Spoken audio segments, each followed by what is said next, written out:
Well, hey there, my friend, and happy holidays.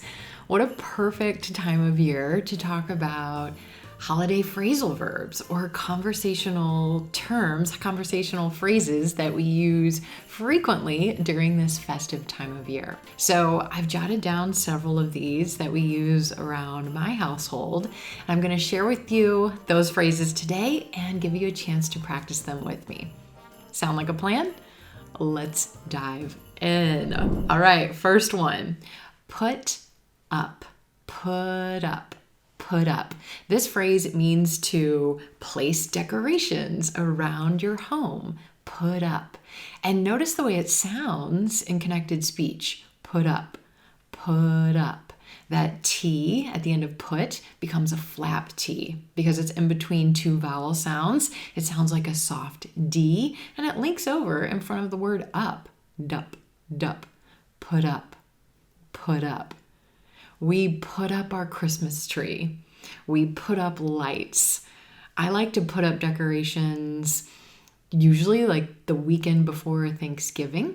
This is a compromise between Mike and I. Mike would rather wait to put up decorations until after Thanksgiving, but it's a lot of effort to put up all these decorations, right? So I want at least like 6 weeks to enjoy them. So we usually put up our tree and our lights and our decorations the week before Thanksgiving. Take down. Take down would be the opposite of put up. Take down is when we remove all these decorations, box them back up, and put them in the storage room until next year.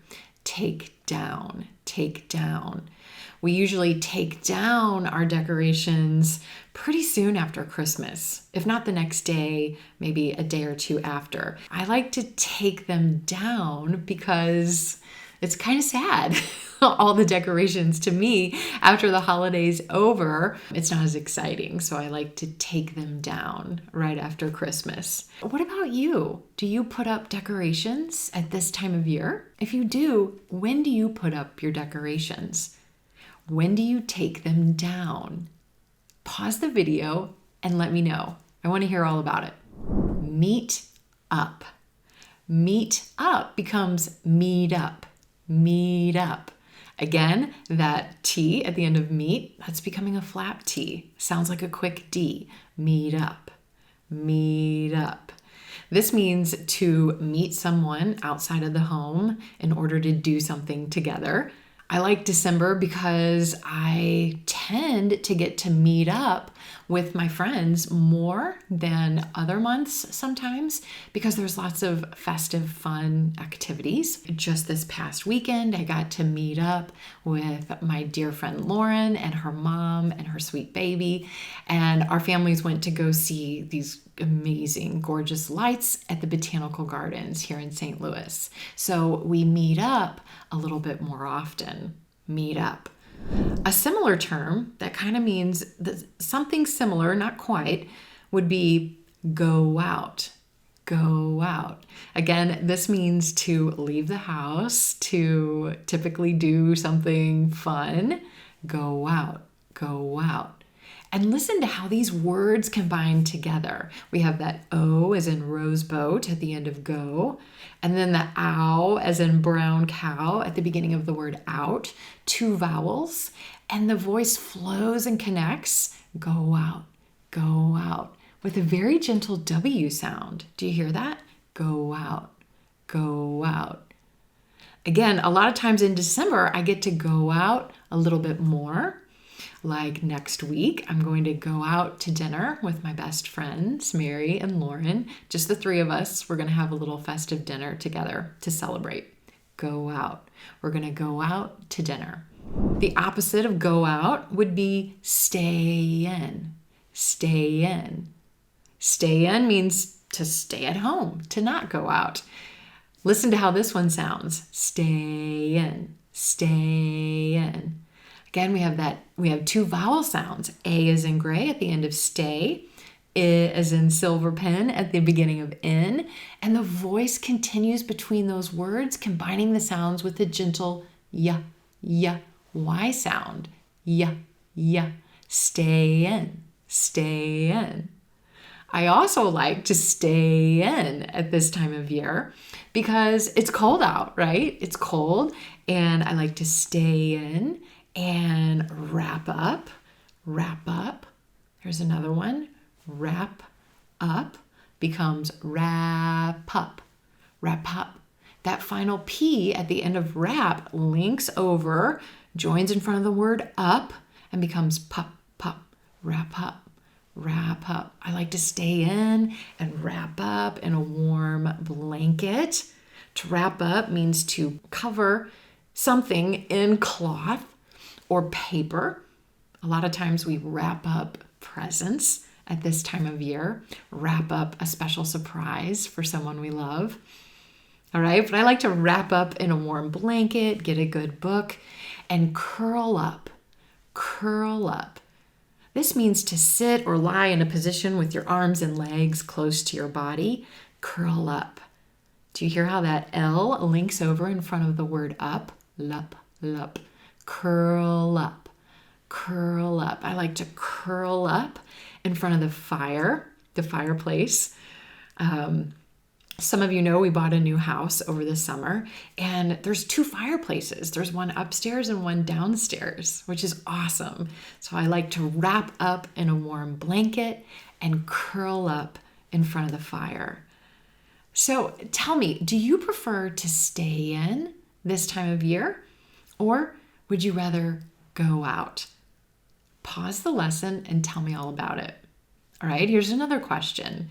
Do you have a special blanket or something warm and wonderful you like to wrap up in? Is there a certain place in your house where you like to curl up?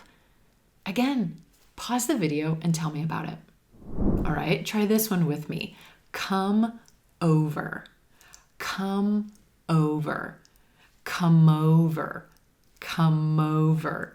Listen to how that M, that consonant, links over in front of the vowel, in front of the next word, and keeps that voice flowing from word to word. Come over, come over. This means to visit someone's home, and you would usually use this to talk about people coming to your home. So, for example, on Christmas Day, our moms and our brothers and their families usually come over to our house. They come over around 1 and we hang out, hang out, hang out. This just means to spend time in a place with someone. We hang out usually in the kitchen. Yeah, I don't know about you, but we tend to always gather in the kitchen, even if there's like lots of room in a different room in the house, more space somewhere else, we tend to gather in the kitchen. We hang out in the kitchen.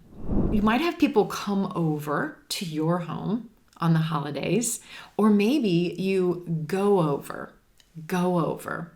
To go over also means to visit someone's home, but it means you're going to someone else's house.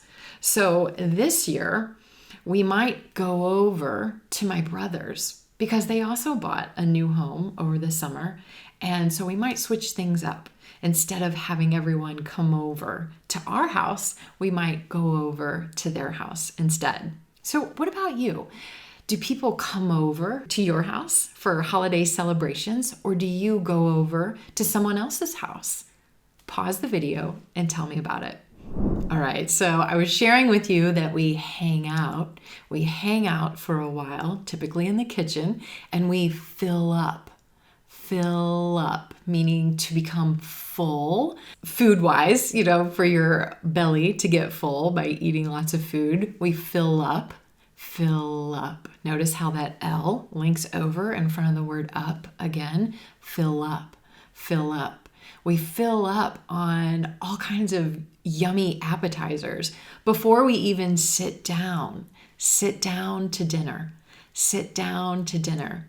Sit down, another phrasal verb to mean literally put your body in a seated position, either in a chair or on the floor. In this case, we're sitting down to dinner. We usually fill up on appetizers before we sit down to dinner. As we eat dinner, the kids are usually so wound up. Wound up. Again, we have linking here with that final D in wound, linking over in front of the word up, wound up, wound up. Are you noticing that emphasis pattern too, that it's the second word in phrasal verbs that we always emphasize or stress? Wound up. This means bursting with energy. The kids are generally bursting with energy and excitement because of presents, right? They're so wound up during dinner, they can hardly stand it. And they're always asking, is it time? Is it time to open presents? So after dinner, we'll generally go and sit around the tree and the kids will pass out the gifts. There's another one, pass out, pass out. This means just to distribute the gifts. This can also mean to become unconscious, like if you're overly exhausted, maybe you're sick, or maybe you partook a little bit heavily in the libations. Pass out, pass out. So the kids typically pass out the gifts, and then we have a blast opening presents. What about you? Are there certain foods that you like to fill up on during the holiday season? Do you have children? Do they get wound up and excited during this time of year? Pause the lesson. Tell me all about it.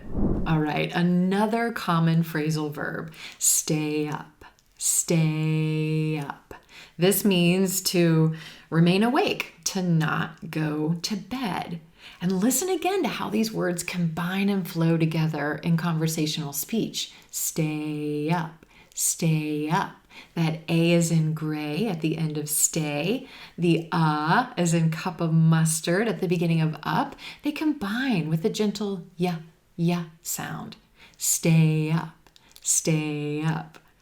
We typically let the kids stay up late on Christmas Day because they want to play, and it's super fun to watch them and listen to them playing and being so excited with their wonderful gifts. So they stay up late, and the kids stay up, they play, and we usually end up the final place, the end, right? Where do you end up? The end up. We usually end up passed out on the couch while the kids stay up and play with their toys. What about you? Where do you typically end up at the end of your days of celebration? Do you like to stay up? If you have kids, do you let them stay up and celebrate? Or do they pass out early in bed? Pause the video and tell me all about it. Awesome practice, my friend. Let's try these phrasal verbs one more time. Let's go back to the beginning and just say them together and practice letting our voice flow between the words, connecting the sounds, and emphasizing that second word. All right, let's just go back to the beginning. We'll say these quickly together. Here we go. Put up, take down, meet up, go out, stay in, wrap up, curl up, come over, go over, hang out, fill up, sit down, wound up, pass out, stay up, end up. Fantastic practice. Nicely done, my friend. All right, just wanted to take a moment to wish you the very, very best during this holiday season. This is going to be the final lesson for 2021 from the Clear English Corner. I'm going to take the next few weeks off to spend some time with my favorite people, to stay up late and have a good old time, meeting up and going out with friends. So wishing you all the best. Happy holidays, my friend. For a list of the phrasal verbs we practiced in today's session, come on over to the Clear English Corner. I have a link to the blog lesson in the video description. As always, thanks so much for tuning in, and I'll see you next time.